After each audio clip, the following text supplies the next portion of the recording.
Let me start with something that will make you feel not just uncomfortable, but truly stupid. And I'm not doing this to offend you, but to save you from the financial suicide you are committing right now, this very second, with a blissful smile on your face. You think that if you keep your money in the bank, you're being prudent? You think that if you don't play the stock market and don't buy cryptocurrency, you're safe? This is the most dangerous, most expensive, and most destructive illusion that your brain, that lazy piece of biological matter, has sold you so that you can sleep soundly while your house burns. If you keep the majority of your savings in cash or in a low-yield deposit, you are not playing it safe. You are choosing a guaranteed mathematically inevitable loss. And I can prove it with fifth-grade arithmetic that you have likely forgotten, but which has never forgotten about you. Imagine a safe. Thick steel, complex locks, armed guards. You put your $10,000 inside, close the door, and think, there, now they are safe. No one will steal them. And you are right. No one will crack that safe from the outside. But you don't see what is happening inside. Inside that safe lives an invisible parasite, quiet, ruthless, and eternally hungry. And the name of that parasite is inflation. You open the safe a year later, the same pieces of paper are lying there, the same numbers are written on them. Your brain says, look, nothing is missing. But that is a lie. It is an optical illusion.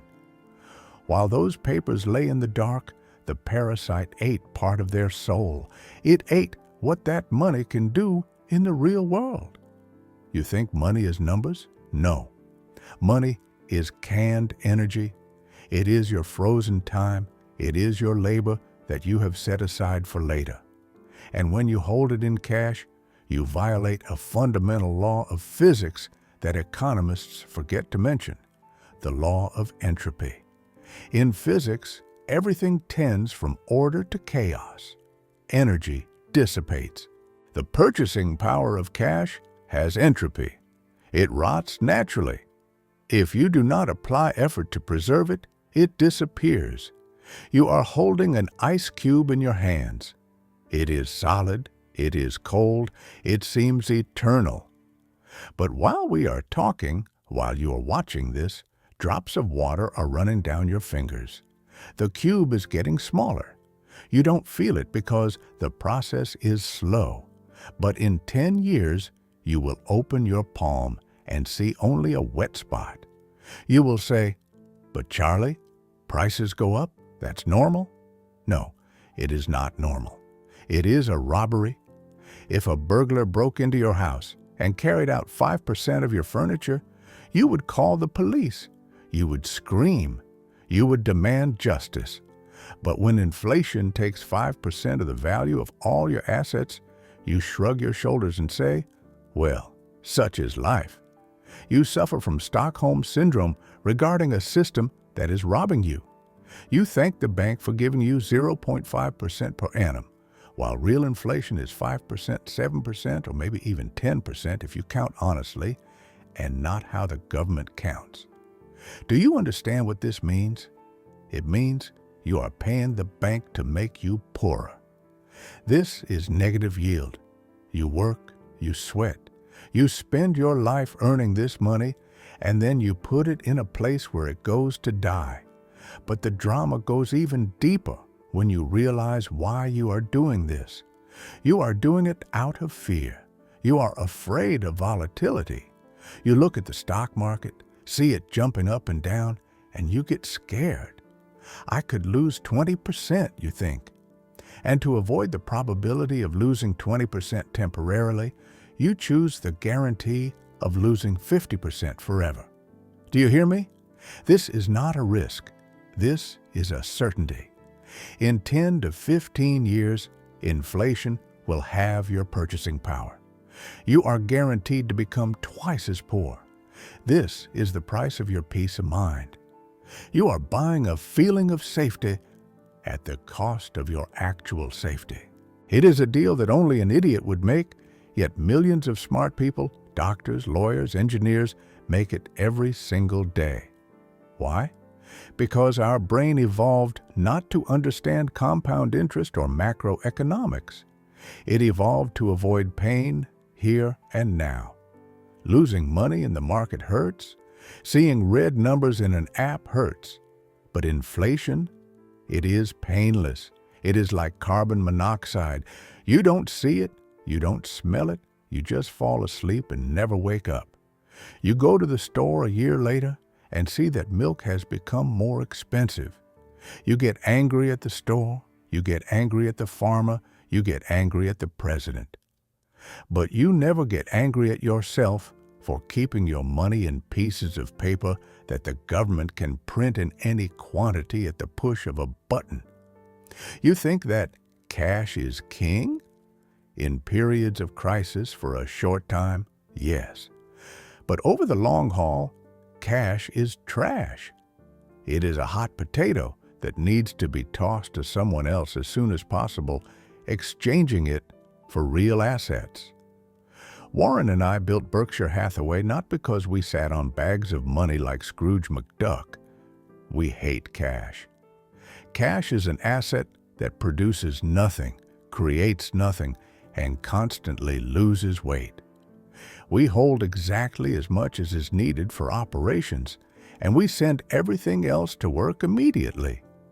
We buy factories, we buy railroads, we buy shares of companies that make real things for real people. Why? Because business has an immunity that you do not. When inflation hits, what does Coca-Cola do? Does it cry? No. It rewrites the price tags. Sugar got more expensive. Aluminum got more expensive. Great. A can of Coke now costs 10 cents more.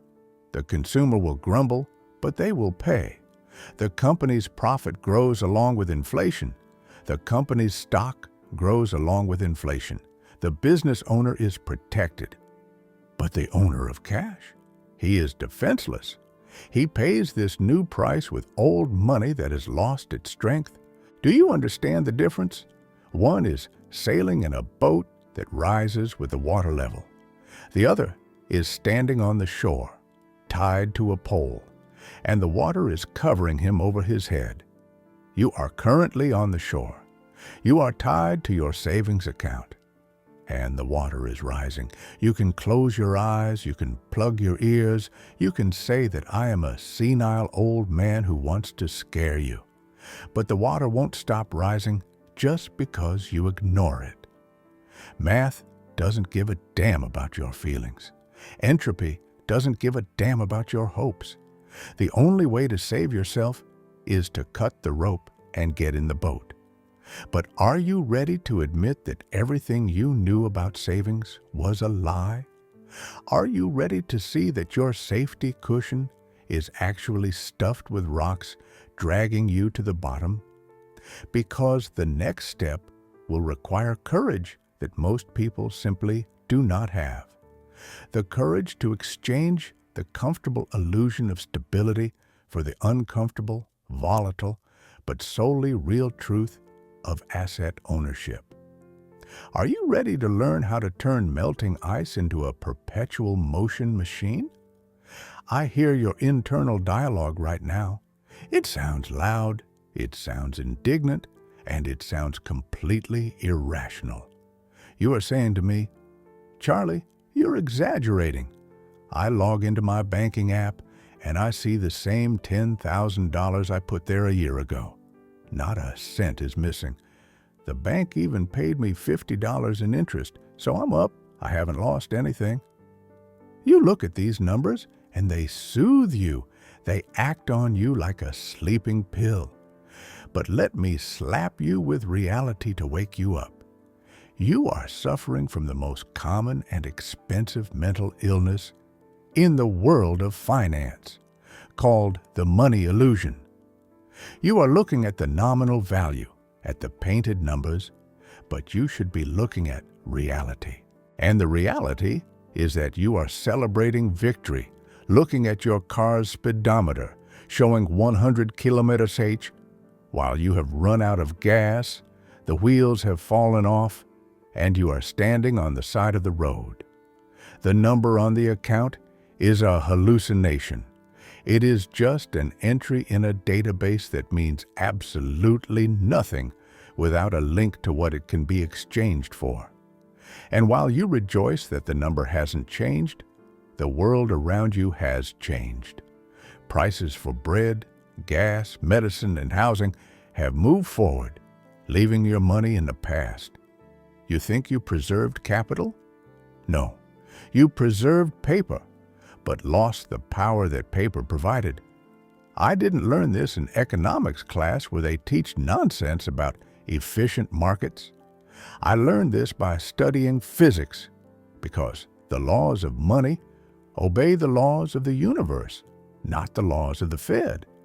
In physics, there is a concept that explains all your financial failures, and that concept is entropy. The second law of thermodynamics states that in a closed system, everything naturally moves from order to chaos. Energy dissipates, buildings crumble, metal rusts, organisms age. Your money lying in the bank is just such a system, and it has its own entropy. If you do not apply energy to make it grow, it rots. You think money is a stone? No, money is fruit. If you put an apple in a safe and come back in a year, you won't find an apple, but a pile of rot. The same thing happens to your dollar. The rot just isn't visible to the eye. It is only visible when you get to the checkout counter. You think inflation is when prices rise? That is a childish definition. Inflation is when your money dies. Every day your funds lie as dead weight, a small part of their life force evaporates into the atmosphere. And this is not an accident. It is not a bug in the system. It is its main feature. And here we come to a plot twist that should shock you and force you to reconsider your relationship with the state. Do you think inflation is a natural disaster, like a hurricane or an earthquake? Oh no, it is a man-made tool. It is a tax you never voted for, but which you pay every day. It benefits the government for your money to melt. Why? Because the state has huge debts, and the only way to pay off those debts without declaring default is to pay them back with devalued paper. They steal your purchasing power to pay their bills, and you, by keeping money in the bank, are their main sponsor. You are a voluntary victim of this Ponzi scheme. You think the bank protects your money? The bank takes your money, pays you miserable crumbs, and immediately invests it in real assets that grow with inflation.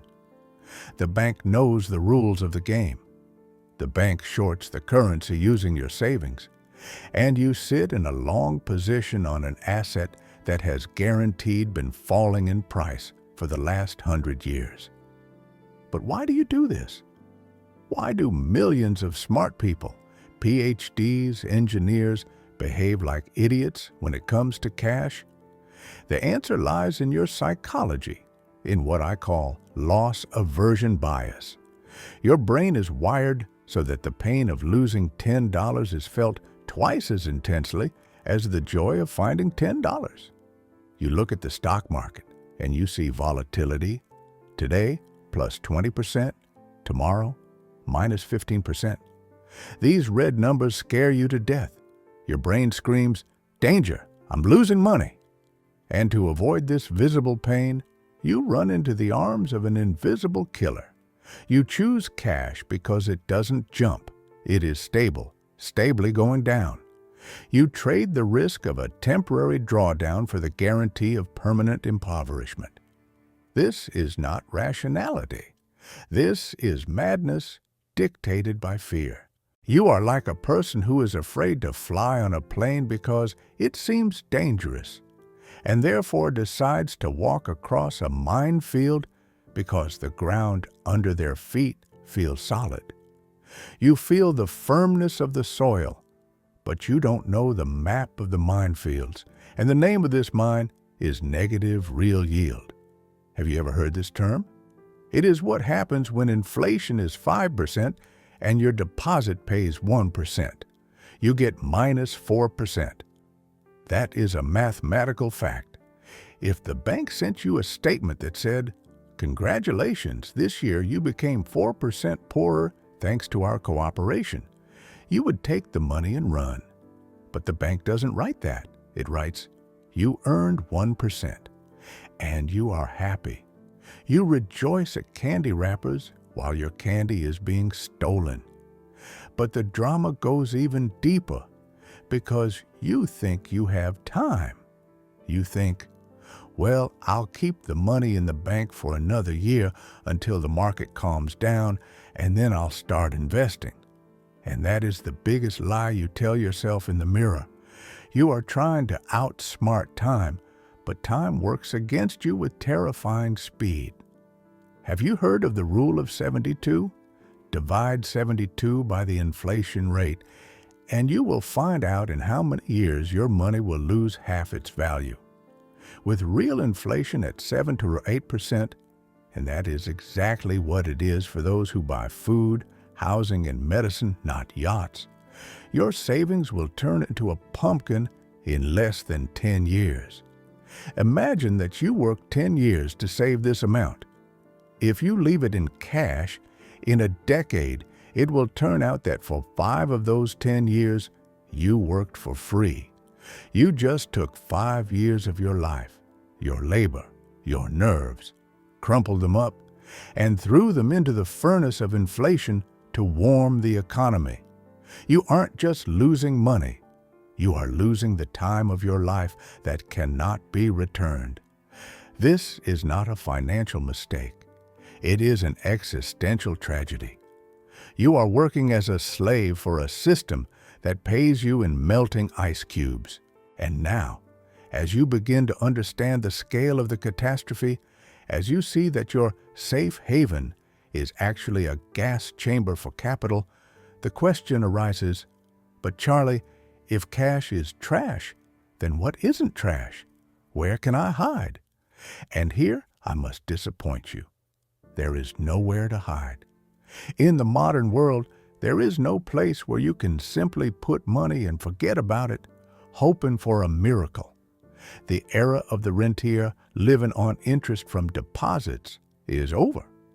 Now you are either an investor or a victim. There is no third option, but you are afraid to become an investor because you were told it is risky. Let me turn your understanding of risk upside down. Risk is not when the price of an asset changes. Risk is when you don't know what you are doing. Risk is when you depend on the mercy of the printing press. Is owning shares of Coca-Cola a risk? Will people drink Coke in 10 years? Yes. Will the company raise prices if sugar gets more expensive? Yes. That means owning a share in this business is safer than owning a piece of paper with a portrait of a dead president. Why? Because business adapts. Business is a living organism that fights for survival. Cash is dead matter that decomposes. What will you choose, the living or the dead? The adaptive or the static? You think the choice is difficult? No, the choice is obvious, but it requires you to kill the coward inside yourself. It requires you to admit that volatility is the price you pay for entry into the club of rich people. You must love what you used to hate and hate what you used to love. You must look at your bank account and see not safety, but a fire. And only when you smell the smoke, only when you realize that staying put is scarier than moving forward, will you be ready to hear what I tell you next about how the most powerful force in the universe works, a force that can either destroy you or make you a king, depending on which side you stand. Are you ready to learn about the eighth wonder of the world that is currently working against you? Now put your emotions aside, lock your wounded ego in the farthest closet, and take out the only tool that cannot lie, even if you beg it on your knees, your calculator. Because we are entering a zone where your hopes for a bright future collide with the concrete wall of mathematical reality. And this wall will not move a single millimeter, no matter how loud you scream. You've heard that Albert Einstein supposedly called compound interest the eighth wonder of the world. You nod, you smile, you think this is about you, but you forgot the second part of that quote, or more likely, you just weren't told it so as not to spoil the mood. He who understands it earns it. He who doesn't pays it. And right now, keeping your money in the bank, you are not earning this miracle. You are paying it, and you are paying it with your own life.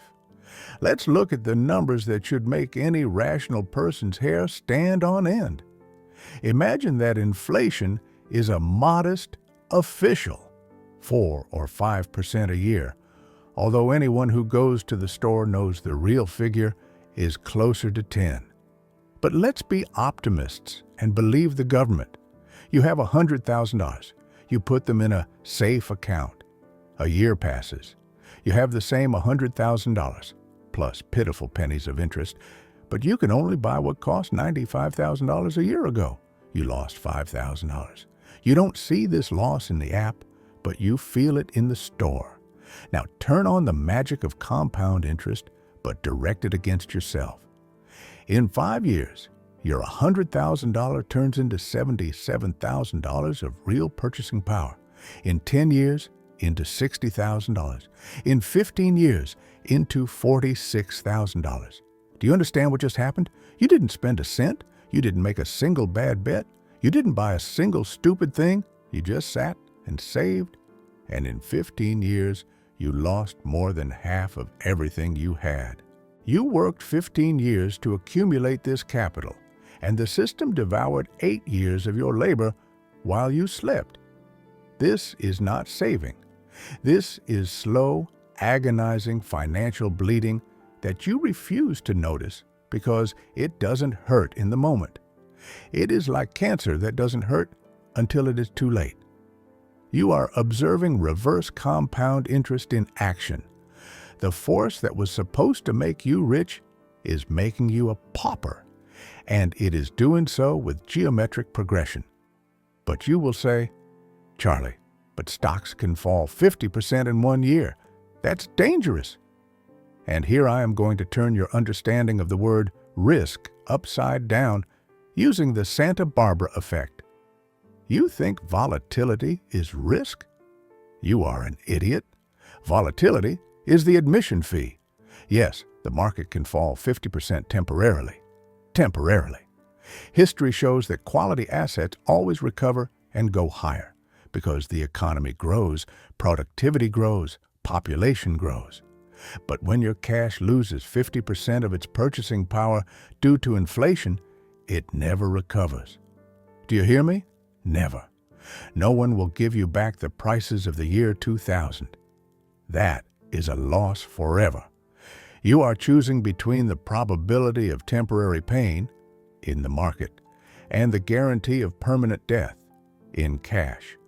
And you, being a reasonable person, choose guaranteed death because it comes slowly and quietly. This is insanity. It is as if you refuse to have surgery that would save your life because you are afraid of the scar, and instead chose a slow-acting poison. Warren and I didn't build an empire by avoiding volatility. We built it by accepting volatility as a given and avoiding the permanent loss of capital. Cash is the only investment that guarantees a permanent loss of capital in real terms. But the drama gets even deeper when we start talking about what actually protects against inflation. You think gold? Maybe. But gold is a lazy asset. It just sits there and shines. The real protection is productive assets. These are businesses that have a superpower you do not: pricing power. Imagine you own shares of See's Candies, a company we bought many years ago. When the prices of sugar and cocoa rise, when wages rise, what does See's do? They simply print new price tags. People love their candies, they will pay $1 more. The company's profit grows along with inflation. The business owner shifts the problem of inflation onto the shoulders of the consumer. Now look at yourself. You are the consumer. You do not have pricing power. You cannot go to your boss and say, inflation is 10%, raise my salary by 15%. He will laugh in your face. You are the final stop for inflation. You are the one paying for this banquet. But if you own shares of companies that raise prices, you cross to the other side of the barricades. You become the one who benefits from rising prices. Your dividends grow. The value of your shares grows because the company's revenue grows in nominal terms. You turn the enemy into an ally. Do you feel your paradigm shifting? You started this video thinking that safe means numbers don't change. Now you understand that safe is when purchasing power grows, even if the numbers jump like crazy. You must learn to love volatility because it is the only proof that the asset is alive. A dead cardiogram is a flat line. A living cardiogram is peaks and valleys. Your bank account is a flat line. It is dead. The stock market is peaks and valleys. It is alive. But here's the question that should rob you of sleep tonight. If you know this math, if you see that inflation is a mathematical inevitability of fiat money, why are you still holding on to this life preserver made of lead? The answer is simple and terrible. You're afraid of looking stupid in the short term. If the market drops tomorrow, your friends will laugh at you. Ha, you lost money. But if you lose 5% a year due to inflation, no one will laugh because all your friends are in the same boat. You prefer to drown with the crowd than to swim toward wealth alone through a storm. This is herd instinct, and it leads the herd to the slaughterhouse. Are you ready to separate from the herd? Are you ready to accept the fact that in the modern world, cash is trash? Cash is needed for only 3 things: to buy food for today, to pay taxes, and most importantly, to be able to buy assets from panickers when blood is flowing in the streets. For long-term storage of wealth, cash is the worst tool humanity has ever invented. It is a hot potato that needs to be tossed to someone else, exchanged for a factory, for land, for a patent, for a share in a business.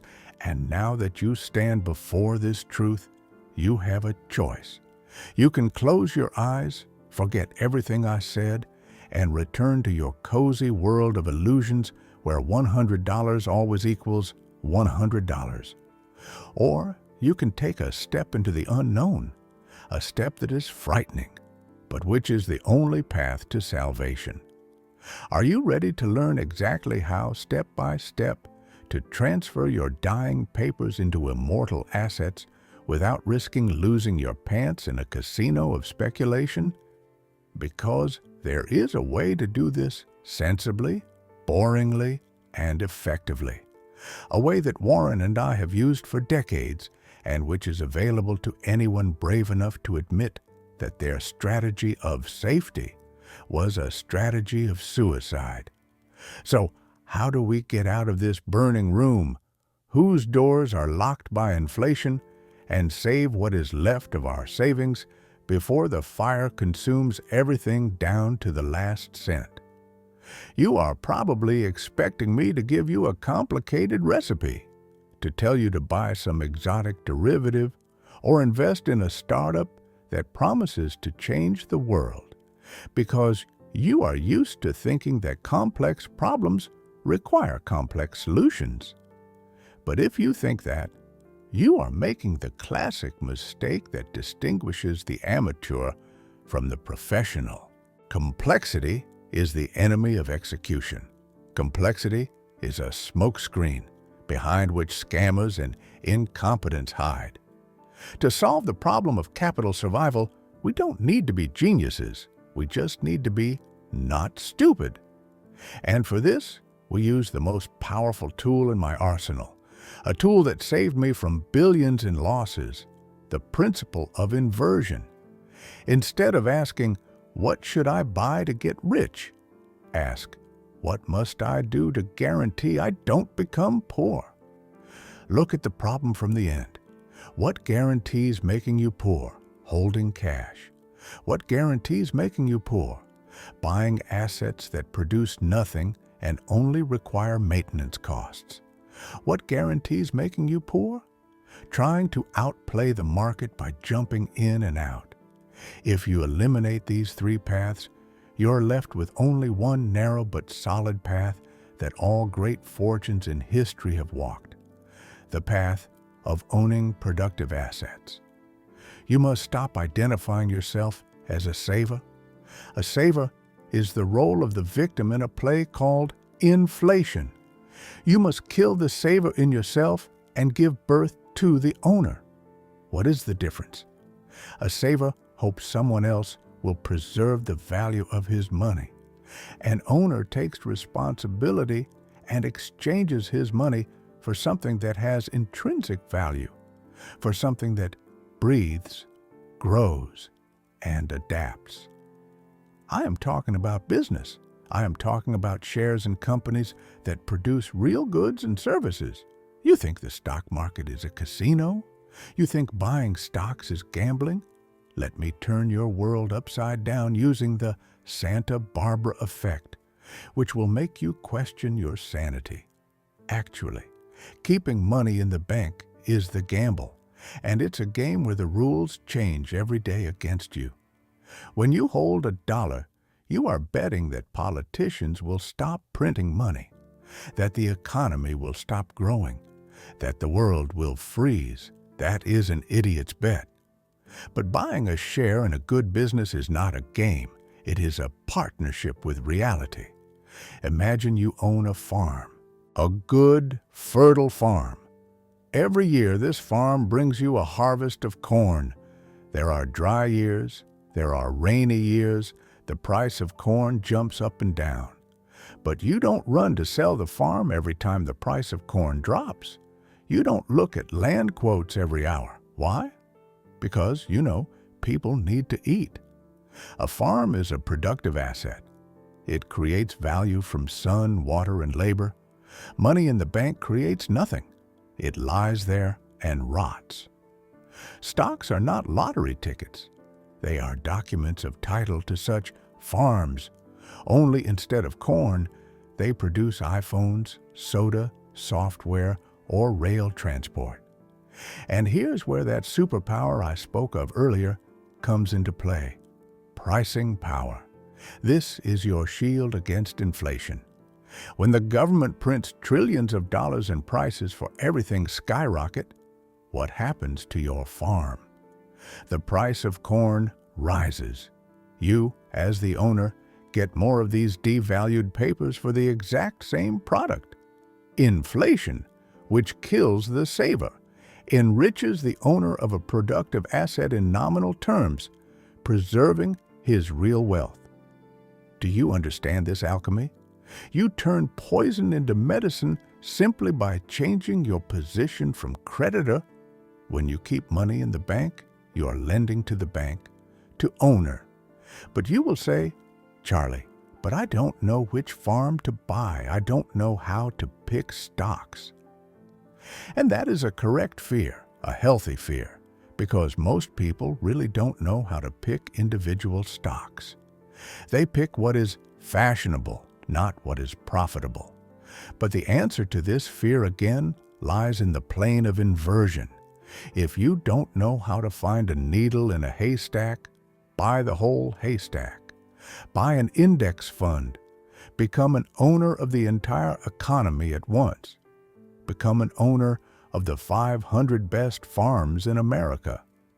Some of them will burn down, some will dry up.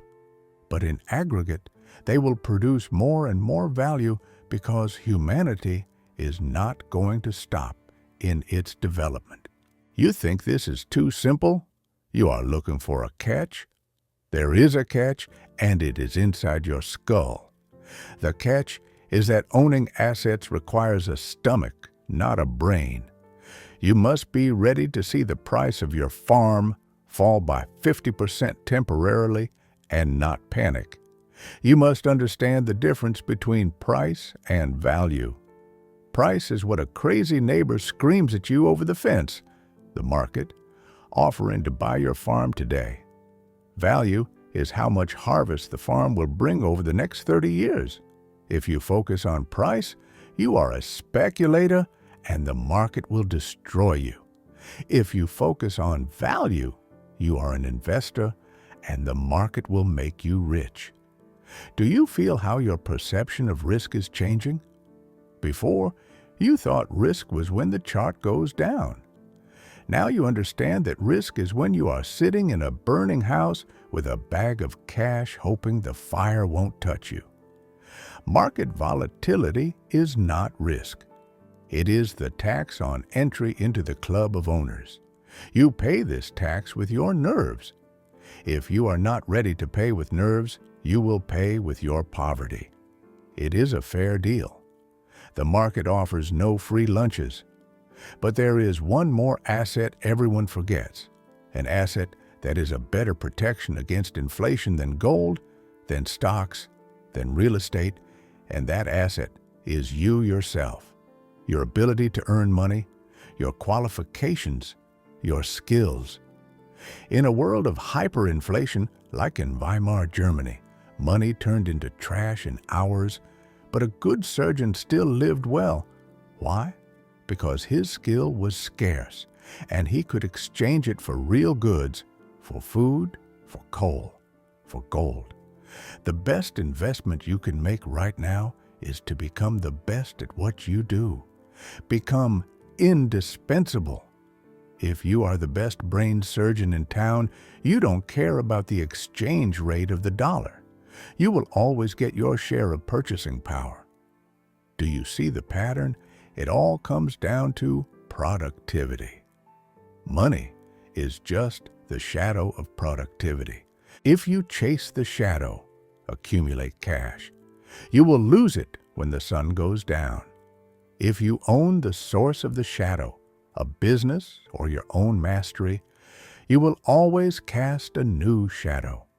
You must become the source.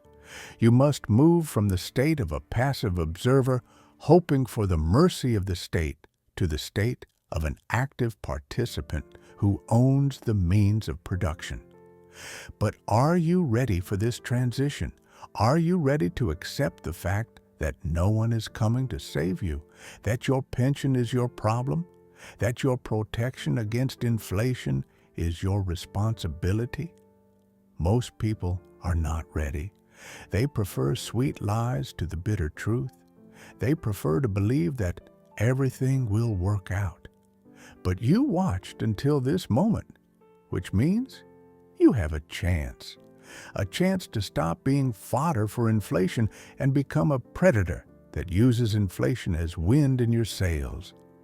Are you ready to learn how to take the final step and assemble this puzzle into a unified strategy that will work even when you sleep, even when markets fall, even when the world goes crazy?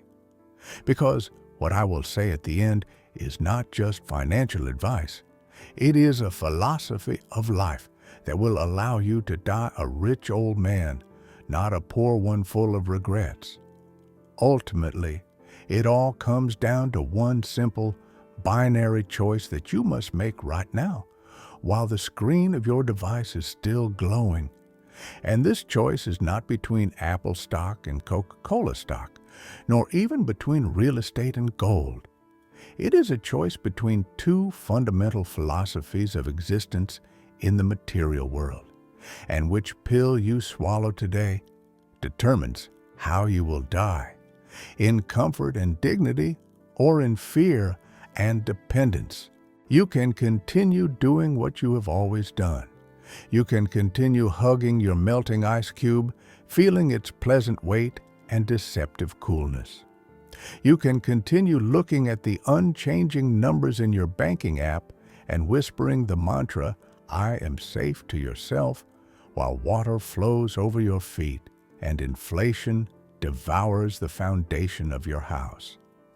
This is called comfortable poverty, and it is the most popular club in the world, filled with billions of people who decided it is better to bleed out slowly than to take a risk once and apply a tourniquet.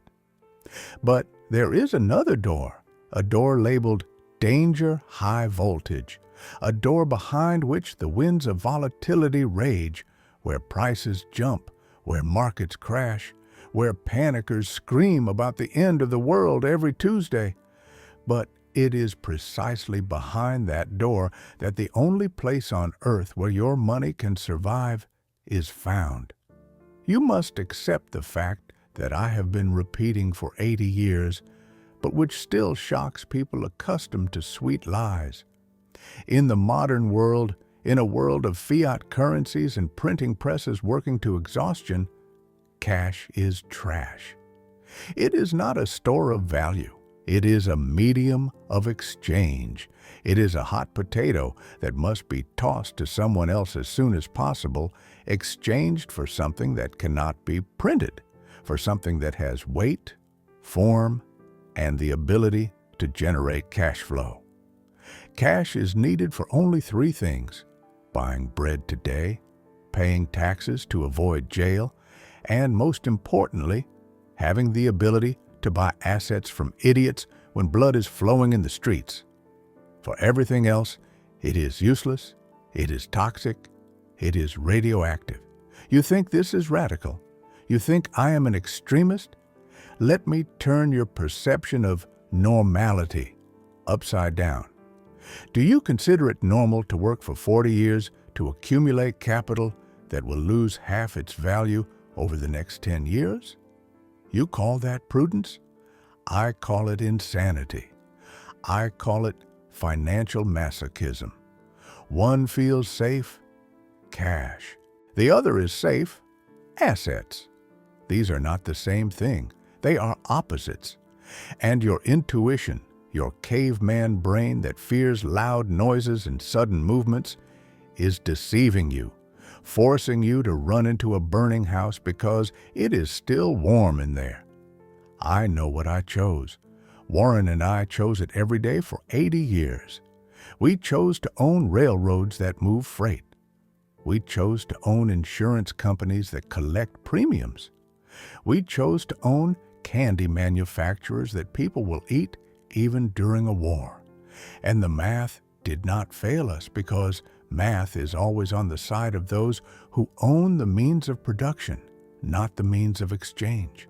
But here is where the final plot twist happens, which should cause a catharsis and perhaps a little anger that you need to start acting. You think the government will come and save you? You think that if inflation gets too high, they will come up with something? Oh, they will come up with something. They will print more money to hand out to the poor, thereby driving inflation even higher. You must understand that in this game, you are alone. No one is coming. There will be no cavalry. There is only one lifeboat, and you must build it yourself out of stocks, bonds, real estate, and your own skills. Is it scary? Yes, but it is also liberating when you realize that your destiny is in your hands and not in the hands of the head of the Federal Reserve System. You stop being a victim and become a player. You think becoming an investor is hard? That you need to be a genius? That is another lie sold to you so you keep paying fees to managers. You don't need to be smart. You just need to be not stupid. You just need to stop doing what guaranteed leads to failure. Stop storing life in money. Start storing money in life, in business, in land, in ideas. You must make the mental shift from keeper, trembling over his chest, to owner, looking at the world as his farm. The owner doesn't fear the rain because rain waters the crops. The owner doesn't fear the sun because the sun grows the wheat. The owner fears only one thing: laziness and inaction. Now look at your bank account right now. Don't put it off until later, because later is the graveyard of good intentions. What do you see? Do you see a safety cushion that gives you peace? Or do you see a bonfire in which your time, your labor, your life is slowly, smokelessly, but irreversibly burning? Do you see numbers, or do you see melting ice? The answer to this question will determine your future. Are you a keeper who will die poor, but with a sense of safety?